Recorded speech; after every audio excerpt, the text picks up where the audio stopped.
بسم اللہ الرحمن الرحیم۔ السلام علیکم ناظرین، آج 14 ستمبر 2022 ہے اور اس وقت شام کے 8 بجے ہیں۔ ناظرین، بھارت کی بعض ریاستوں جن کا تعلق راوی، دریائے چناب اور ستلج سے ہے، ان میں موسلا دھار بارشوں کی پیشن گوئی کی گئی ہے۔ آج بھی ہماچل پردیش میں جو ہے صبح سے موسلا دھار بارش ہو رہی ہے اور یہ سلسلہ جو ہے 18 ستمبر تک رہنے کا امکان ہے۔ تو اس حوالے سے گوگل پر جب سرچ کیا تو پاکستان سے ملکہ بعض ریاستوں سمیت ریاست مدھیہ پردیش، ہماچل پردیش، لداخ کا علاقہ ہو گیا اور اس کے علاوہ مقبوضہ جموں کشمیر اور دوسری کئی بھارتی ریاستوں میں بھی ریڈ الرٹ جاری کیا گیا ہے۔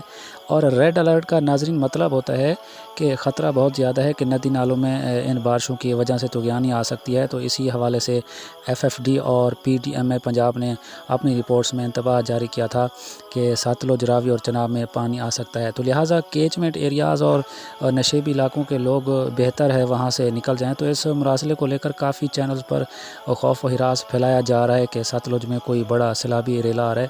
تو اس حوالے سے کچھ دوستوں نے واٹس ایپ پر بھی رابطہ کر کے پوچھا کہ صورتحال کیا ہے۔ تو بھائی ایسی کوئی صورتحال ابھی نہیں ہے۔ بارش زدہ علاقوں سے لے کر بھارتی ڈیموں تک اور وہاں سے پاکستان تک ابھی صورتحال بالکل نارمل ہے۔ بھارت نے کسی بھی دریا میں پانی نہیں چھوڑا۔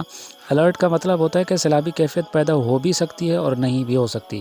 FFD اور PTMA پنجاب کا جو انتباہ ہے ان لوگوں کے لیے ہے، اور بلکہ ان لوگوں کے لیے بہت اہم ہے جو بھارتی بارڈر کے قریب نشیبی علاقوں میں آباد ہیں، کیونکہ انہیں سنبھلنے کا موقع نہیں ملے گا اور خدا نخواستہ مالی اور جانی نقصان بہت زیادہ ہو سکتا ہے۔